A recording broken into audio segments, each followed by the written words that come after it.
Welcome, Maintenance Made on a Budget. Today we're going to be changing this smoke detector. Uh, Problem was, there's about 6 of these smoke detectors, and they just randomly started going off. So the first one we pulled out we thought was just a battery. We took it out, changed the battery, and then all of them just kept going off, I unplugged all of them, and it was about to give up, and then I found this one in this last room here. And what we're going to do is change them out with the new one here. What I've found on YouTube is they're all connected. These are the fire alarms that are all hardwired into the house and have a battery backup. So if there's a short in the wire, they're all going to go out together. So I'm hoping this is it. So I'm going to change it with the new one. It's got a red light, which is indicating that it's bad, or maybe the battery's out, or I don't know. But I have a spare one here, so I'm going to go ahead and change it out. Okay, so closer view, that's a green and red. And I know we're going to go ahead and twist it off. And it looks like it's an older one to begin with.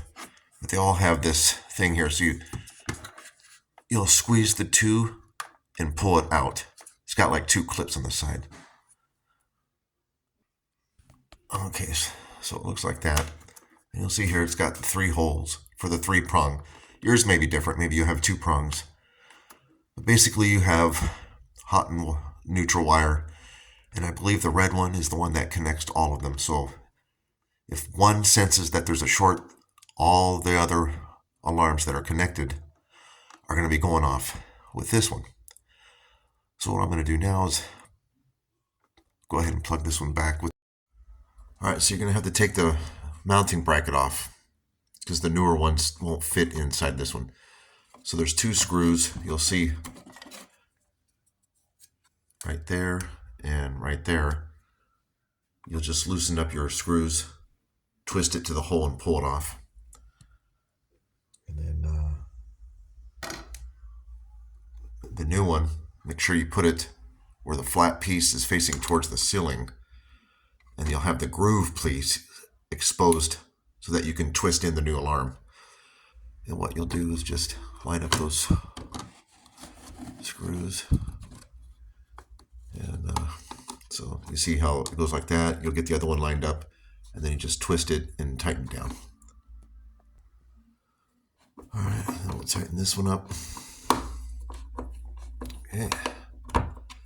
Now you'll have the 3 holes there that are going to go inside of the, get you down here,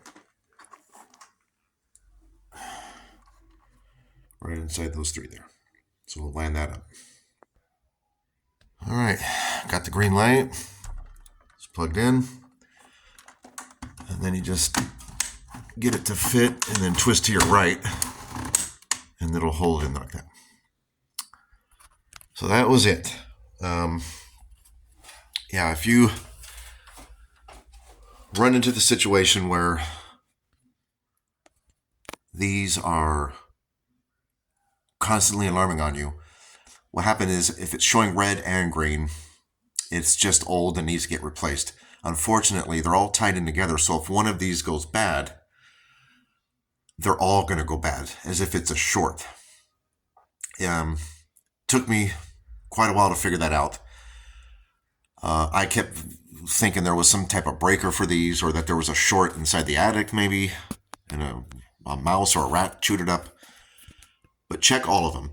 So if you got one that's going out, it should chirp when the battery's getting low. You'll change out the battery. You can also blow through here, because you could get a lot of dust collecting up in there and could trigger an alarm. So that's all part of your routine maintenance. You want to make sure those get cleaned up every maybe once, twice a year. Check your batteries at least once a year. But if one of these goes off, you replace it, and all the other ones are going off. Start removing them one by one, or look to see which one is red. In this case, it was fairly easy to find at the end that after my frustrating long way of going about it. But once I found that last one was red and green. That was the one that was triggering all of them. So replace that one and they all go back to normal. Now I'm going to go back and reconnect all the other ones since I left them unplugged. And I don't know why this one was left. Obviously, this one was an older one because you can see the discoloration. Or I don't know where I left it now, but it was a yellow one. So anyway, if you like this video, hit the like button and subscribe to my channel. Thanks, guys. Hope this helps